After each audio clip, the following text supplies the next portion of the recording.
Olá, amigo! Olá, amiga! Muito bom dia! Quem vos fala é ele, sempre ele, Geraldo Luiz, cantor e compositor. E como sempre, toda semana nós temos um dia especial que é a Super Quarta, a quarta da Sabatina.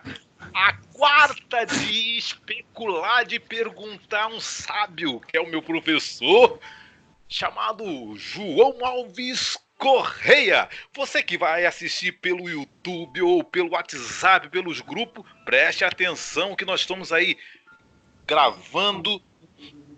Acho que é a quinta, se eu não faço melhor, se não posso dizer a quinta, o quinto vídeo, já tem quarto aí espalhado aí no YouTube que você pode assistir. Nós estamos perguntando, tenho muita curiosidade em saber, sair do sistema, hoje estou com a visão acompanhando o judaísmo, hoje me considero um bemor, né? E tem hoje um professor de hebraico que conhece tudo e mais um pouco. Ele é professor de português, professor de grego, professor de italiano e professor de hebraico, a língua que eu tenho um anseio, melhor dizendo, de conhecer profundamente. Nós temos uma aula às segunda-feiras só de textos bíblicos que está ficando uma maravilha. O cabeção aqui está ficando limpo da idolatria a cada dia. E eu quero dar o meu bom dia para ele, sempre ele, João Alves Correia. Bom dia! Bom dia, Geraldo. Bom dia a todos que nos ouvem agora. Estamos aí, mais uma super quarta, então. Super quarta, e quero dizer que estou aprendendo muito, muito feliz de estar na segunda-feira estudando o hebraico bíblico muito profundo. Não é assim fácil, você tem que ter paciência para aos pouquinhos ali catando o milho, mas nós temos tempo para isso. E essa quarta é especial porque ao mesmo tempo é uma aula de hebraico onde a gente traz temas especiais. E se você que vai comentar no YouTube aí quiser trazer algum tema, pode colocar aí que o João Alves vai trazer, a gente elabora a pergunta e manda para frente. Ô, João Alves, nós estamos no quinto, é a quinta gravação hoje, não é isso? Se não me engano, é a quarta gravação, Geraldo. É a quarta? Desse tema é a Beleza. quarta gravação. É a quarta gravação? Beleza. E o nosso tema é a pergunta que eu tenho feito, né? Eu sou um cara muito curioso, especulo, tenho dúvidas, né? Muitas coisas eu fico com o pé atrás, vou, não vou, porque eu fui enganado já há 42 anos, então não quero cair na mesma armadilha. Então é bom a gente procurar um sábio, né? Quem sabe conhece a história de fato, conhece as tradições, principalmente do judaísmo, sim, que é o tema que nós estamos falando, nós estamos estudando do Tanar, falando do Tanar em si, e o nosso tema é: Deus é bom? Deus é ruim? Ele é bom e ruim ao mesmo tempo? Mal? Ou seja, é 50% para cada lado? Então nós estamos no quarto tempo e eu quero começar, o João Alves, com número, números 31, 17 a 18, né? 17 a 18. Você tem o texto aí em hebraico? Já está Pra na gente. tela, inclusive, Geraldo. Já está na tela, inclusive, deixa eu pegar aqui rapidinho, só para eu ler o texto, né? Peraí, um momento. João, eu quero, enquanto eu estou buscando aqui, eu quero fazer uma ressalva está dentro desse tema, se Deus é bom, se Deus é ruim, se o homem tem poder de matar, quem mata é Deus. Lá, você já destrinchou lá o Devarim 32, 39, que Deus mata, Deus fere, Deus tira a vida, dá vida, sara, cura, e não há quem escape de suas mãos.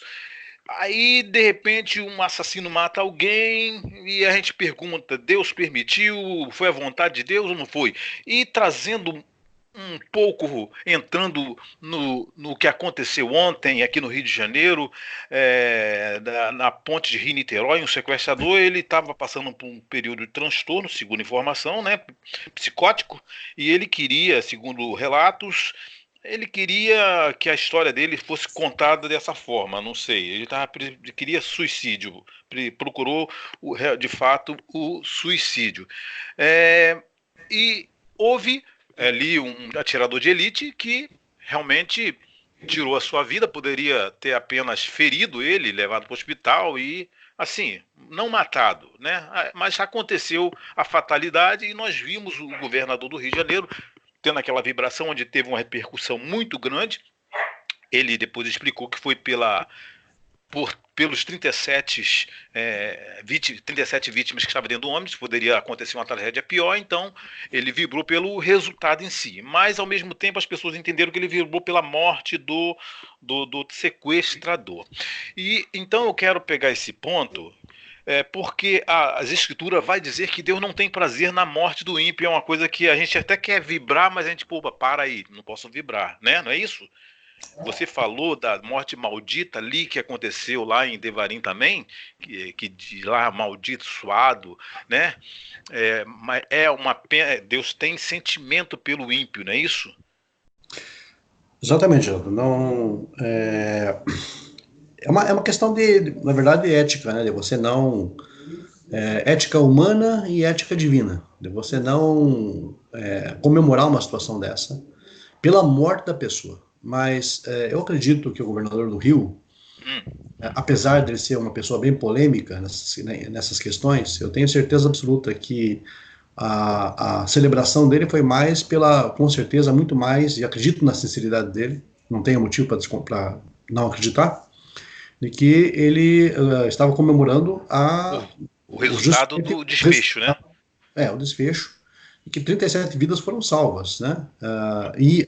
Há situações extremas em que ou você troca um por 37, 37 por um.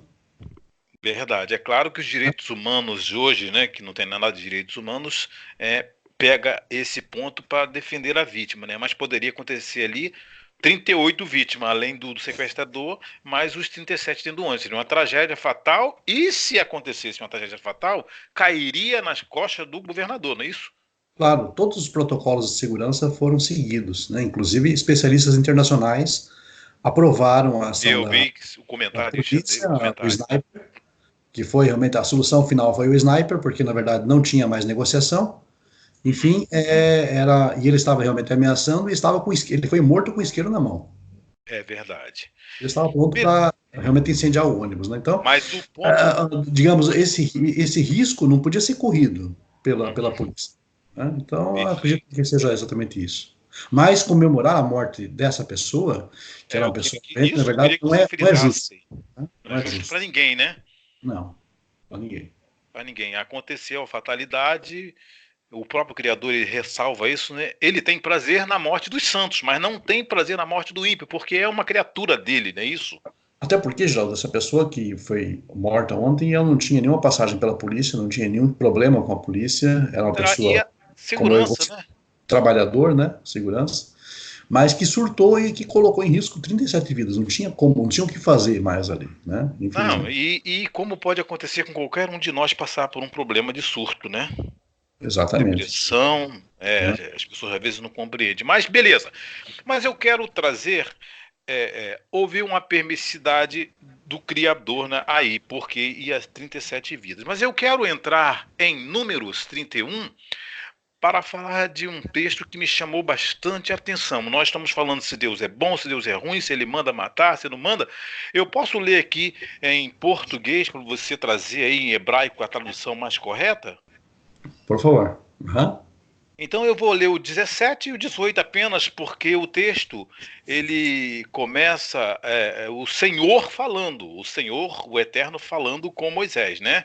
Falando lá, o capítulo 1 vai falar. Então nós estamos vendo que o Senhor está dando ali umas recomendações a Moisés sobre os medianitas, né? Só para a gente não falar texto isolado, aí tem um texto todo completo que é do 1 ao 17 para você compreender melhor. Mas eu peguei só os dois textos que me chamou bastante atenção. Se Deus permite matar, Deus manda matar ou não manda, como é que é essa situação? Eu iria que você destrinchasse aí se tem metáfora ou por que aconteceu isso. Então vou ler 17 e 18, tá bom? Tá ok. Agora, pois, matai todo homem entre crianças e matai toda mulher que conheceu algum homem que deitou-se com ele. 18. Porém, isso aqui me chamou a atenção, né, também. Queria saber depois por que ele separa isso aqui. Porém, todas as meninas que não conheceram algum homem que deitou-se com ele, deixai viver para vós. Então vamos ao texto principal, que é o matai. 17. Como é que está aí no hebraico aí? Como é que esse matai é assassinar? Porque existe duas diferenças entre matar, né, uma palavra, entre assassino, né? Um matar por como aconteceu ontem, né? Por defesa própria, e tem aquele que você premedita a morte, né? E aqui há uma ordem para Moisés mandar matar esse povo. Deus mandou matar? Nesse caso, Deus foi mal? Foi ruim? Essas pessoas, o que essas pessoas tinham que Deus mandou matar? Até meninos pequenos de colo, e mandaram poupar as virgens. É contigo! Vamos lá. Bom, primeiro, no caso, é verdade que o capítulo começa com admoestações, de acordo com a Torá, diretas do próprio Deus para Moisés, falando de uma vingança de Israel contra os midianitas. Perfeito. Né? Então, aí Moisés convoca a guerra, no verso 3. Moisés, então, convoca a guerra dos israelitas contra os midianitas, e deveria ser executada, então, uma vingança contra eles. Perfeito. Né? Então, aí depois, no verso 4, tem o número de pessoas que foram para a guerra, e etc. Muito bem. Do verso 15, porém, o discurso muda. Verso 15 diz: E Moisés disse-lhes. Né? E Vaiomer Aleichem Moshe. Não Elohim, não Deus, não Yud-Hei Vav. Aí ele pergunta: vocês deixaram viver todas as mulheres? Hã? Perfeito. Ahaitem kol nikevá? Vocês deixaram viver todas as mulheres? Aí Moisés continua falando. Moisés, não Shem. Bom. Aí Moisés lembra o que aconteceu no caso de Balaam, Bilam, no caso, que incentivou os israelitas a cometerem prostituição com as estrangeiras. Perfeito. Você lembra? Em Baal Peor. Então ele lembra daquele episódio. Então agora no verso 17, ele continua falando, Moisés continua falando, agora, portanto, matai todo o homem entre os pequenos, e toda a mulher que conheceu homem ao deitar-se com ele. Então, perfeito. Primeiro ponto, a ordem foi de Moisés. Por quê? Porque, na verdade, os israelitas haviam sido induzidos à idolatria e à prostituição em Baal Peor. Então, a ideia era preservar a nação daquela situação. Só um adendo. Que tipo de idolatria era essa que chegou ao ponto de Moisés mandar matar? Toda idolatria no Antigo Oriente, é bom que as pessoas saibam disso, idolatria hoje é vista de uma forma um tanto diferente. A idolatria moderna, hoje, ela, basicamente, Geraldo, ela está embasada no culto aos ídolos, às imagens de pedra, de madeira, etc. E as religiões por aí, mundo afora, deificam como se fossem divindades, né? Mas no mundo antigo, a idolatria, além de ter os seus ídolos, os cultos, os serviços que as pessoas prestavam a essas divindades falsas, envolvia todo tipo de prática sexual devassa. Incluindo incesto, relacionamento sexual entre parentes, incluindo a pederastia. Que isso? Homossexual, incluindo relacionamento lésbico, né, homossexual, lésbico, incesto, zoofilia, que é sexo com animais. Então, pedofilia também estava nessa. Pedofilia também. Então, todo tipo de prática sexual aborrecível, ou todo tipo de prática sexual nefasta, era entendido por eles como se fosse um culto aos seus deuses. Perfeito.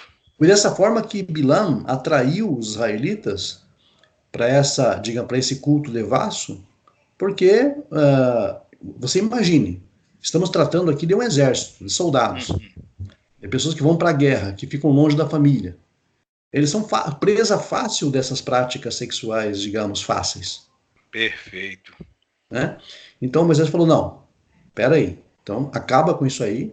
Então, as mulheres que já conheceram o homem, então vão morrer.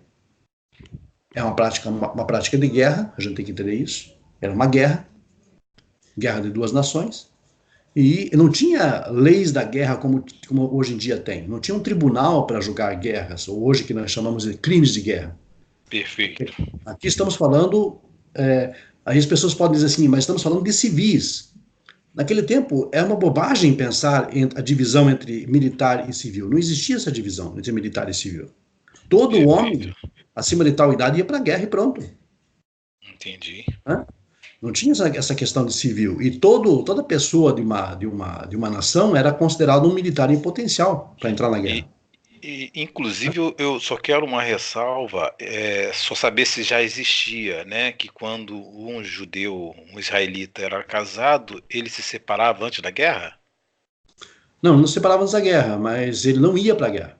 Se ele casou, digamos, no momento em que a guerra começa, por exemplo, ele podia ficar em casa, né? Ou se ele fosse, digamos, uma pessoa medrosa, uma pessoa que tivesse medo, né?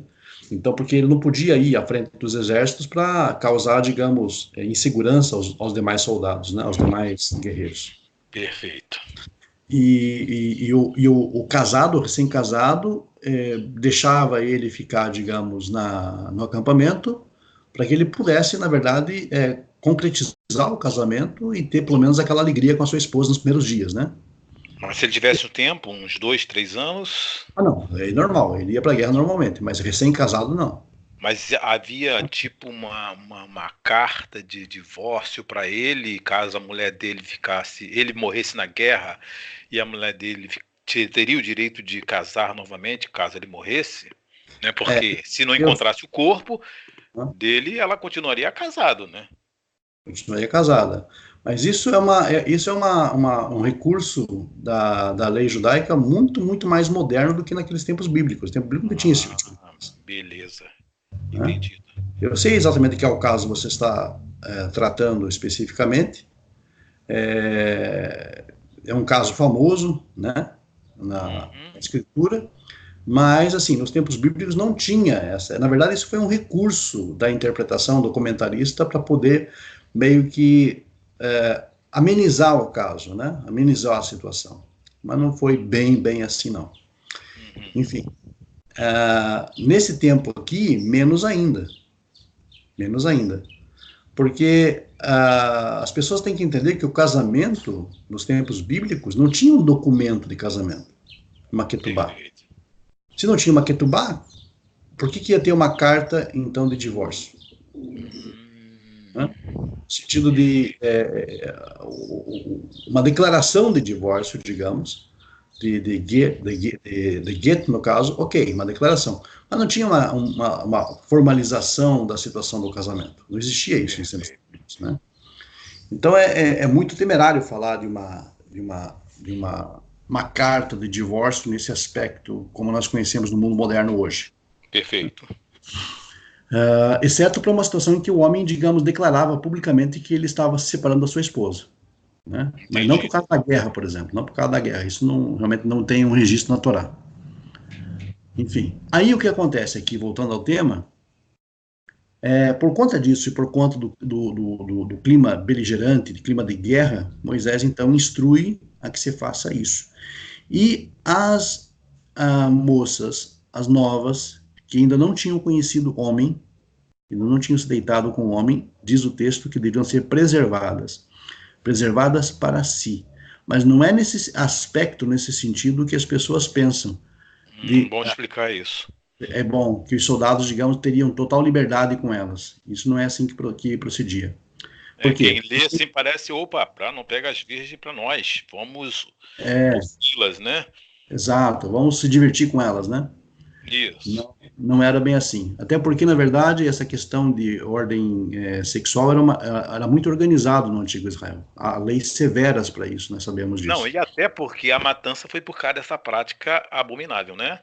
Exato, exatamente, exatamente. Então não faria sentido. E há uma lei, por exemplo, da cativa de guerra, que diz que ela deveria ficar na casa, na tenda, ou junto com a família da pessoa que postulasse casamento com ela, de uma não judia, por exemplo, de uma não israelita, e ela devia ficar um tempo, inclusive, até que ele pudesse coabitar com ela. Ou seja, ela passava por um processo tipo conversão? Por um processo quase semelhante a uma conversão hoje, né? Seria um processo de conversão. Hum, E então, inclusive o seu cabelo era raspado, justamente dizem os sábios que o cabelo era raspado justamente para que delas? delas, para que os israelitas não sentissem mais atração por elas, talvez daí desistisse do casamento, né? Hum, Mas era casamento, não era simplesmente pegar mulheres, digamos, virgens e aproveitar-se delas, ou então se divertir com elas, nada disso, né? A lei era perfeito. bem rígida com relação a isso. Se pensar desta forma aqui, é contradizer outras partes da Torá que são muito importantes com relação a É comportamento contradizer o próprio sexual. texto, né? O próprio texto, porque o texto está dizendo que as práticas, quem entende lá, quem leu o episódio de Peor, sabe muito bem que tipo de práticas estava sendo tratado aqui, e que Moisés não queria que se repetisse no território israelita, no acampamento israelita. E diz bem claro que não haveria prostitutas no acampamento israelita. Isso. Eu me E lembro dessa passagem. prostituta na Torá não é aquela que vende sexo apenas.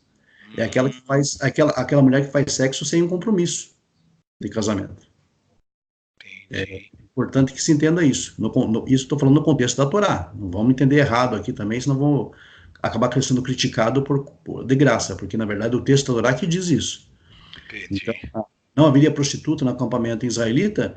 Imagine então se haveria esse tipo de situação em que soldados pegariam virgens, se aproveitariam delas, se divertiriam com elas e lançavam, digamos, elas fora de casa, sem nenhum tipo de compromisso.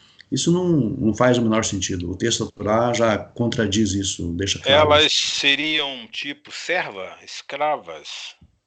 Não, elas poderiam até ser, digamos, elas poderiam até casar, eles poderiam até casar mais tarde, o soldado poderia até casar com elas, mas dentro dessas condições estipuladas pela Torá, né? Perfeito. Eu vou puxar um gancho aqui, porque nós estamos vivendo hoje um mundo moderno, onde hoje um judeu que tem. A gente vai voltar ao tema, mas eu quero trazer isso aqui, porque um judeu que se relaciona com goi, né, uma mulher estrangeira, um judeu, o filho dele não se torna judeu, certo? Mas uma mulher judia que se relaciona com um goi, um estrangeiro, o filho dela se torna judeu, porque ela é de mãe judia. Nesse caso aqui específico das virgens que no futuro casaram com o israelita, havia uma determinação que esses filhos seriam descendentes dos israelitas Uhum. ou, ela tinha que passar pela conversão, no caso hoje, para o filho se tornar judeu. E esse filho seria israelita? Naturalmente, se ela passasse, digamos, por todos os requisitos da lei, sim. Então elas passaram por esse processo para Passava. o casamento. Até falei sobre o processo que a cativa de guerra, por exemplo, ela passava por um tempo de observação, ela tinha o cabelo raspado e ela ficava na casa dos pais ou na tenda dos pais da pessoa que pretendia casar-se com ela por algum tempo sem o marido tocar nela, né? Depois que ela Perfeito. abandonasse os seus deuses e declarasse fé no Eterno, né, declarasse realmente confiança no Deus de Israel, então ela seria considerada como uma israelita qualquer. Qualquer outro Perfeito. israelita.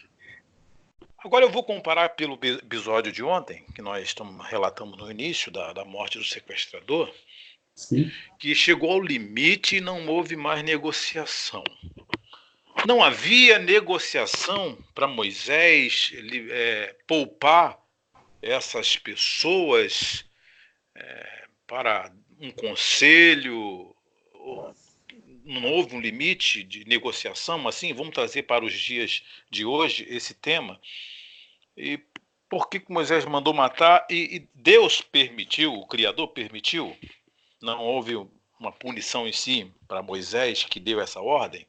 Porque são pessoas que morreram, por mais que são idólatras, tinham práticas fora do contexto da Torá, né, que o Criador proibia, né, essas práticas que tu falou, incesto, pedofilia, zoofilia, né, uma bagunça geral, mas poderia haver um arrependimento ali. O que você pode dizer? Bom, é difícil opinar sobre isso. O problema, a grande questão é que Moisés estava vendo que a coisa era inegociável, pelo fato de que já tinha um histórico do povo em si, convivendo dentro da nação israelita, junto com os israelitas, ou na fronteira dos israelitas, que não deu certo. Se continuasse a mistura com o povo de Israel, o que poderia acontecer? Todos os votos de santificação, de separação, de distinção do povo de Israel poderiam ir por água abaixo. Por quê? É aquele tipo de coisa. Basta uma laranja estragada num cesto de laranja boa para estragar todo o cesto. Perfeito. Então, não vou aqui opinar certo, errado, foi cruel, não foi cruel, foi violento, foi violento.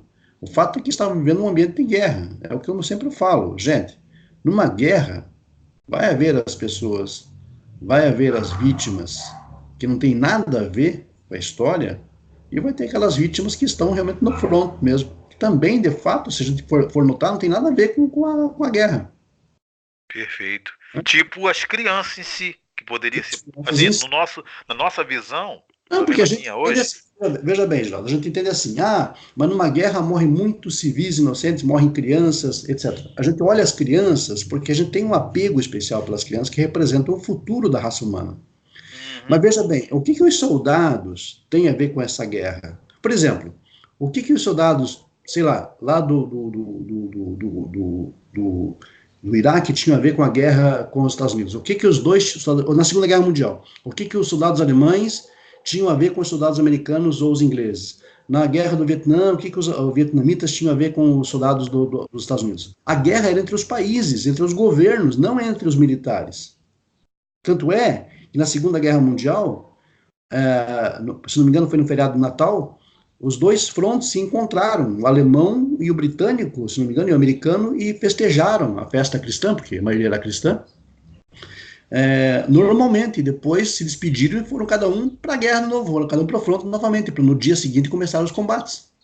Não, perfeito, eu compreendo o que você está falando. Isso mostra, na verdade, que numa guerra não é a questão, não é olhar por esse lado. Inocente realmente vai ter, e morte inocente vai ter, realmente, infelizmente, isso acontece, né? E aqui é uma situação de guerra, a situação bíblica aqui da Torá é uma situação de guerra. Mas então, eu quero bater nessa tecla, porque quando a gente também assiste o filme Snipe americano, não sei se tu assistiu. Não. Também é muito bom.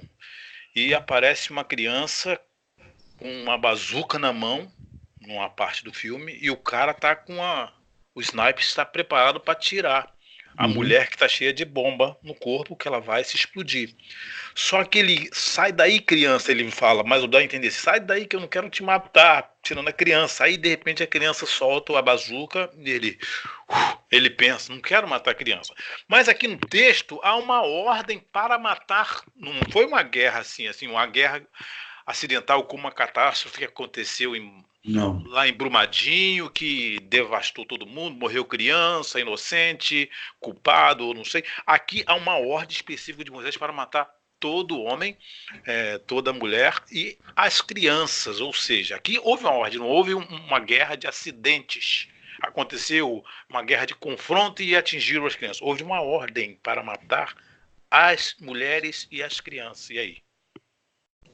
Pois é o que eu falo, uma guerra, digamos, no mundo, onde era um mundo que não existiam leis, tribunais para julgar atos de guerra.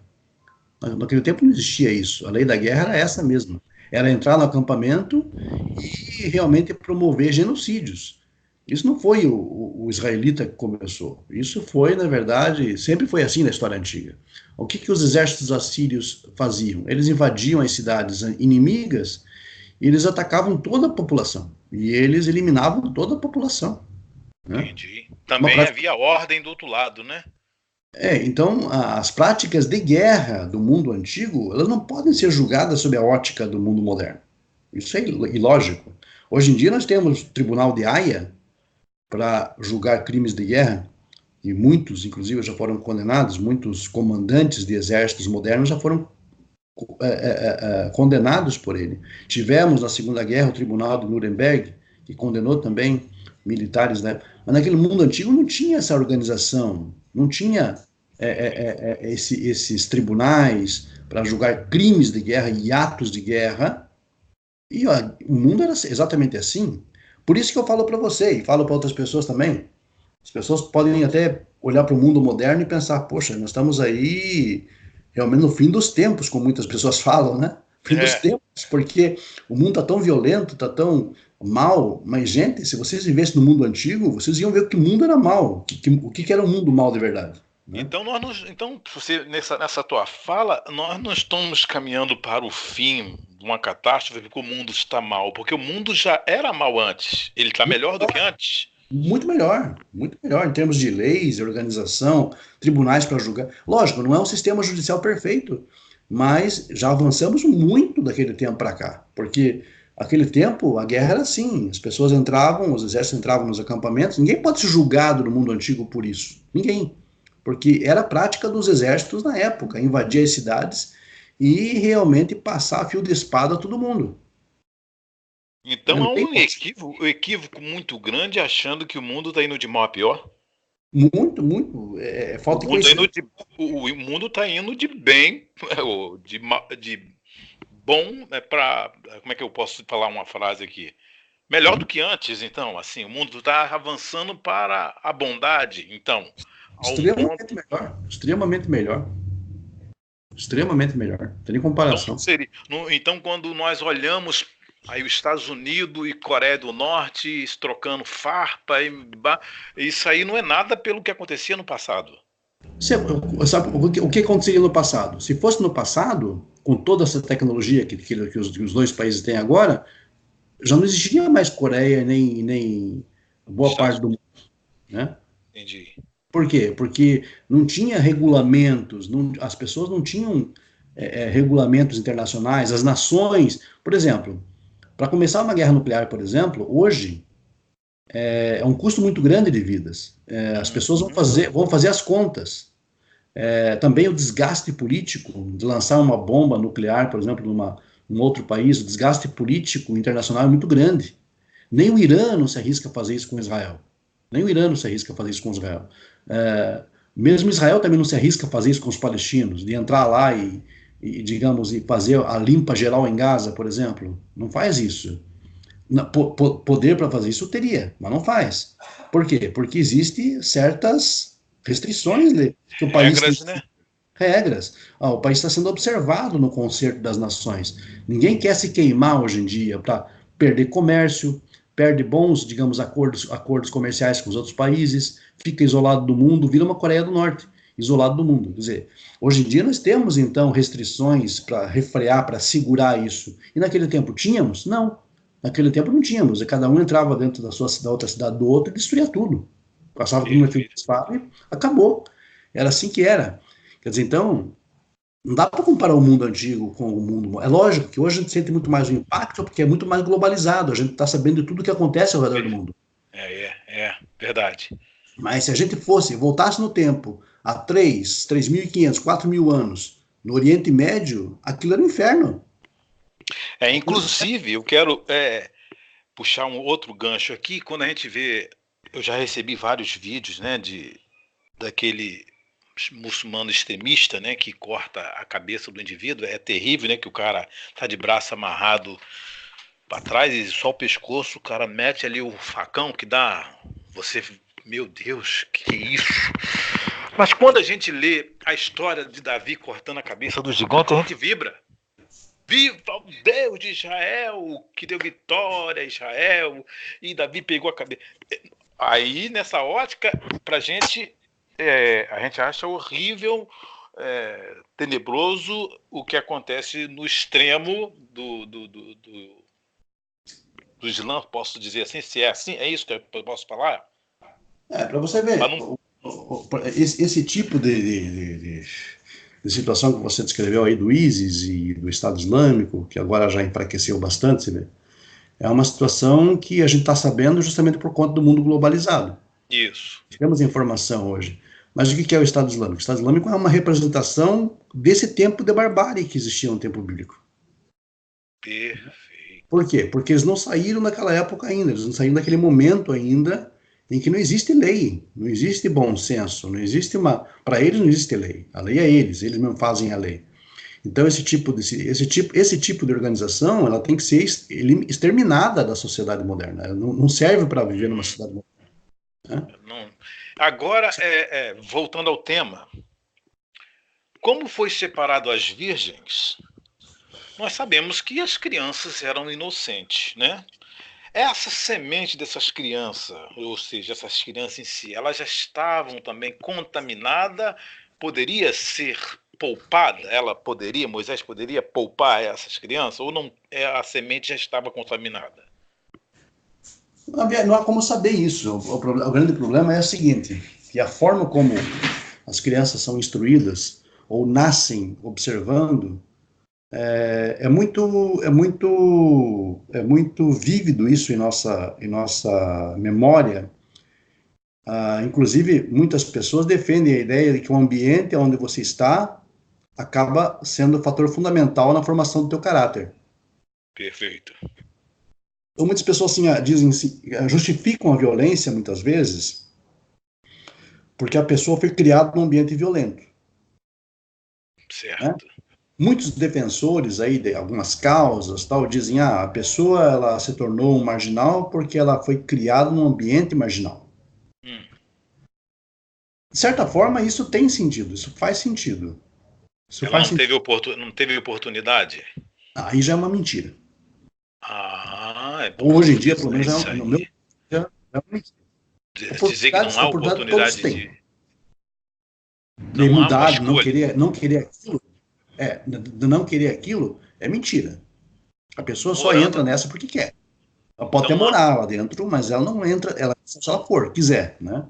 há uma Se ela escolha, né? quiser. Eu entendo assim, Não né? tem Porque essa não temos tem essa de coitadinho? não, tem essa coisa de não. Você mora no Rio de Janeiro, você sabe muito bem Vitimizar. que nas comunidades, por exemplo, tem muita gente de bem. Tem muita gente de bem Não, nas com comunidades. certeza. Muita gente de bem. A maioria é gente de bem. O grande problema é que os filhos da maioria de bem, quando entra nessa, na verdade, elas entram por opção. Né? Perfeito. Então ele Porque vai ter que pagar consequências, né, da escolha. vai ter que pagar a consequência. Ele está escrevendo a própria história, o que vai acontecer? Ele vai acabar, com certeza, de repente, matando e também morrendo. Né? Agora você falou que nas comunidades, dando um exemplo bem fundamentado, que a gente sabe que nas comunidades, eu já percebi quando eu era evangélico, cantei em várias comunidades e tinha muitas pessoas de bem. Cantei em várias comunidades, alemão, rocinha, já fui convidado para cantar em vários lugares. E realmente você vê que até o próprio na Rocinha, que é uma cidade aqui no Rio de Janeiro, que existe comércio e só existe aquele canto lá do tráfico que a polícia entra para detonar. Alguém comandando, mas a maioria, você frisou bem, são pessoas do bem, né? E só entra nesse caminho aquele que escolhe. Agora eu pergunto, quando a gente fala a maioria é do bem, você numa outra aula comigo falou que o bem e o mal, eles têm os dois lados 50%, não é isso? Em que sentido? É assim, Deus cria o mal, ao mesmo tempo, e cria o bem. Ele é 50%, a balança o mal e o bem eu estou fazendo a pergunta, tá? Não estou afirmando. Os dois lados têm o mesmo peso, mesma medida de forças, ou, Claro. por exemplo, o bem. Peraí. Então tá. O lado do bem tem a mesma peso e medida do que o mal? Mas é para ser justo assim, né? Porque não fosse assim, haveria um desequilíbrio na própria criação. Deus criou duas naturezas em nós: a natureza para o bem, a inclinação para o bem e a inclinação para o mal. Só que a função delas, na verdade, a gente chama de inclinação para o bem, inclinação para o mal, só para dar um nome. Na verdade, elas não são necessariamente boa ou necessariamente ruim, né? A ideia é harmonizar os dois pontos. E elevar, inclusive, a outra, uma tendência e, juntamente com a outra, harmonizar as duas. Porque, se obviamente tivesse sido criado apenas o bem, naturalmente nós não conheceríamos o mal, e vice-versa. Não teríamos poder de escolha, ou livre Perfeito. direito de escolha. Agora, quando a pessoa opta pelo mal, naturalmente que ela vai causar uma desarmonia, um desequilíbrio, né? Mas ela opta, é importante que se entenda isso, ela opta, repetindo a questão aqui das comunidades, por exemplo, a maioria, vasta maioria é de gente de bem. Porém, quando os filhos das pessoas de bem optam, veja bem, escolhem Uhum. seguir aquele caminho do crime, quer dizer, é uma escolha, não é porque é falta de oportunidades. Perfeito. Falta de oportunidades é correr atrás, é andar, né? É perseguir os sonhos, é correr atrás. Por mais que as portas batam na cara da gente, a gente sabe muito bem que batem. Quantas E portas que já bateram não, e sabemos que temos uma dificuldade para essa classe, né? Claro, claro. Na verdade, a vida é feita disso mesmo. É de porta na cara, muitas vezes, né? Mas, agora eu não posso me vitimizar. Eu não posso me vitimizar. Eu devo continuar no caminho. E não devo, por mais que eu esteja, digamos, numa situação frágil, fragilizada, em todos os sentidos, eu não devo me submeter ao mal. Eu me submeto ao mal se eu quiser. Eu vou puxar mais um gancho, nós estamos chegando ao final da aula, mas eu queria puxar um gancho. Se as almas, dentro desse tema ainda, de comunidade e pessoas escolherem o bem e o mal, se as almas, num sentido, pode ser mais cabalístico, você pode explicar, uma visão diferenciada. Quando Deus envia a alma para a Terra, a gente não sabe que momento, né? Se é antes da concepção, se é na concepção. Não fizemos uma aula sobre esse tema, podemos até fazer. Mas quando ele envia a alma para o ventre, né, da mulher que está grávida, ele me manda para a comunidade. Por exemplo, meu pai está na comunidade, casou, está morando com a minha mãe, tem lá a sua relação sexual, minha mãe ficou grávida, e o Eterno me manda para essa comunidade. Ele não poderia me mandar para uma comunidade mais, um lugar melhor, para eu ter uma escolha melhor? Como é que funciona isso? Para ver se a gente consegue. Você conseguiu compreender a minha pergunta? Ele, por exemplo, ele me mandou para a Zona Norte, ou ele me mandou para o Brasil. Ele não poderia me mandar para os Estados Unidos, numa família rica? Sim. E como é que funciona isso? Para a gente Mas, resumir. mas quem escolhe isso não é Deus. Quem escolhe isso são os seus pais. Não, mas a alma quem manda é o Criador. Sim, mas o que acontece? Quando há uma relação sexual e as duas pessoas são férteis, uma criança vai nascer. Uhum. Agora, a questão é, onde esses pais vão colocar a criança? Bom, se eles querem ter um filho e não se importam com a forma que estão vivendo, então eles vão ter relação sexual e vão ter filhos, normalmente. Isso tem a ver, Uhum. isso tem a ver com a escolha dos pais. Mas nessa mandar a alma aqui para baixo não é a escolha do Criador? Não, não é escolha, é uma natureza. É natural, é uma lei natural. Teve relação sexual, é fértil, vai ter filhos. Ah, vai ter filhos. Sim, agora, por que existem muitos movimentos, por exemplo, de pessoas aí, adultas, já sexualmente maduras, casadas, que não querem ter filhos? Existe já um movimento forte no mundo por conta disso. Porque elas se preocupam com as crianças, que muitas vezes, que na verdade, que vão gerar, que de repente não vão ter condições de criar de forma coerente, de forma correta. Então, de certo, aguardam, esperam o ideal. Então, isso é mais ajuizado, isso é mais de bom senso. Perfeito. Né? Eu quero pegar esse último gancho aí que as pessoas estão escolhendo, optar para não ter filhos ou ter um filho só, né? Uhum. Acho que o Japão que tem essa lei. Existem não países em si, mas casais mesmo em si, eu tenho visto muitos deles. Perfeito. E quando a gente sabe, a alma, de repente, eu quero entender esse negócio da alma em outro tema, mas eu quero puxar esse gancho. Se a alma ela já vem com sua característica própria. Por exemplo, eu nasci do meu pai e da minha mãe, né? Eu tenho uma natureza. Hum? Quando um casal, vamos supor que de repente meu pai, minha mãe me abandonou, eu estou no orfanato, mas eu tenho a natureza dos meus pais e eu sou adotado. E essa família me dá tudo de bom, tudo de melhor, me dá os melhores estudos, os melhores caminhos, eu escolho, eu vou. Só que a minha natureza dos meus pais me leva para o mundo do tráfico, vamos dizer assim. Eu quero ir, não quero estudar. Minha mente não foi preparada para isso. Como é que isso funciona, para a gente finalizar e falta 3 minutos? Esse casal que deu tudo de bem para um filho adotado e ele escolhe o caminho ao contrário, ao reverso, ao inverso do que foi dado para ele. É a natureza dos pais biológico? Não acredito que seja a natureza dos pais biológicos, mas acredito que seja realmente a resposta tá. Você já respondeu a pergunta. É a escolha da pessoa, é a opção dela. Ela quer. Sim. Porque veja bem, muitas vezes as pessoas têm, digamos, tudo na vida, mas querem sentir a adrenalina, por exemplo, de empunhar uma arma e sair assaltando, Perfeito. né? Uhum. Então, quer dizer, isso, logicamente, que isso é uma falta de juízo, de bom senso. Mas querem sentir a adrenalina, por exemplo, de enganarem a polícia, de enganarem as pessoas, de sair bem, se dar bem. Quer dizer, a vida que eles têm, na verdade, não satisfaz, por mais que tenham tudo na vida. Existem pessoas, históricos de pessoas aí que são ricas, por exemplo, são bem de vida, de classe média alta, e que assaltam, e que roubam, né?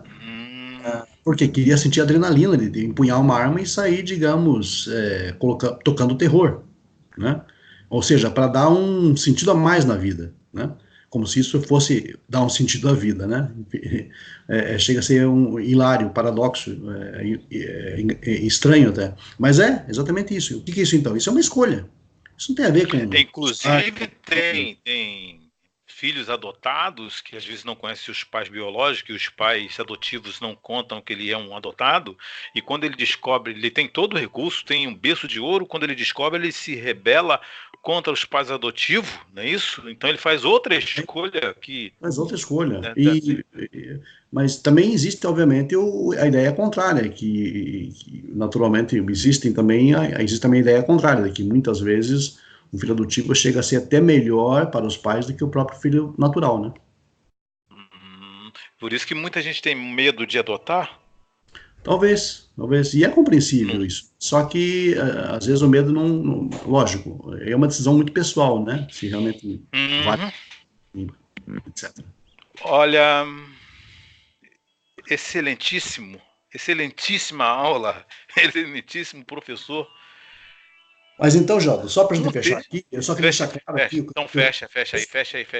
É que eu tô preocupado com o teu horário aí, que tu deve ter alguém na agulha aí. Mas vai lá. Fechando aqui rapidinho, porque a gente saiu um pouco do tema aqui, mas esse texto do capítulo de Números que você escolheu, 31, ele é um texto que fala das palavras de Moisés. Isso, boa. Não é uma ordem divina. Não é uma ordem divina. Né? Perfeito. Olha, eu tô vendo aqui na minha outra tela 1, 2, 3, 4, 5 perguntas. Quando a gente vai sair desse tema? Seria ainda. Eu só falo, nós estamos tratando um verso por aula. A gente não consegue entrar. Por mais que eu faça a introdução, a entrada tem que fazer, né? Mas vamos resumindo tudo. Um verso a gente destrincha, você destrincha só em uma hora. Não dá pra gente entrar em outro verso que vai levando temas e mais temas, que pra mim é bom. Pra mim é bom. Não sei se pra você é bom, eu não sei se para os pessoas que vão assistir fica curioso saber, mas esse tema ainda tem várias perguntas ainda. E já te agradecendo, estamos aí no finalzinho, finalizou, te agradecendo mais uma vez pelo esclarecimento, foi muito bom, você ter esclarecido esse texto, porque principalmente a parte das virgens ali, ou a parte você diferenciou bem ali, que Deus fala com Moisés, mas há a parte que diferencia, que no capítulo 15, é que você falou no verso 15, opa, separa, ali já é Moisés, não é Deus, entendeu? Isso é muito bom, é o homem, né, que está tomando decisões, não é Deus que está Exato. mandando. Então, exatamente. Então você tem que começar a ler o texto com muito cuidado, né? Você não Separar, atropelar, né? separar as coisas, né? Porque as pessoas podem fazer atrocidades em nome de Deus, falar que Deus mandou, né? Então, é isso aí. Beleza pura. Olha, estou maravilhado com esse tema e sei que daqui a pouco estará no ar. Eu estarei observando para ver os comentários e estarão dando lá também o meu comentário. E as suas considerações finais, faz a sua propaganda aí, fala esse teu livro tenebroso aí. Esse livro é tenebroso. Deu medo. Deu medo. Esse livro aí a Harith Hayamim, não é isso? Harith Hayamim, o livro das últimas coisas. Esse livro é tenebroso. Eu tava lendo ele de madrugada. Eu falei, meu Deus do céu, de madrugada eu lendo esse livro, complicado, hein? Esse livro é para 18 anos. A parte dos demônios, né? Pô, aquela parte do demônio, eu vou postar esse teu livro lá no grupo lá. Muito bom. Quem não adquiriu esse livro, olha, é espetacular. Bom, É espetacular. Dá um filme aí, dá pra fazer um filme em cima desse livro aí. vamos ver lá. Aí, Beleza, quem fala aí. É só entrar em contato pelo WhatsApp que vai estar lá marcado, tá bom? Tenho esse livro e tenho outra face que eu tenho que falar dele também, que é espetacular, entendeu? Então adquire esse livro, se não adquiriu.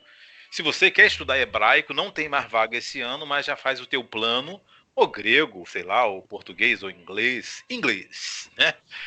Se quer estudar, você fala com ele, sempre ele. Johnny, eu chamo de Johnny, chamo de John, chamo de Yohanan, chamo de João, qual o melhor?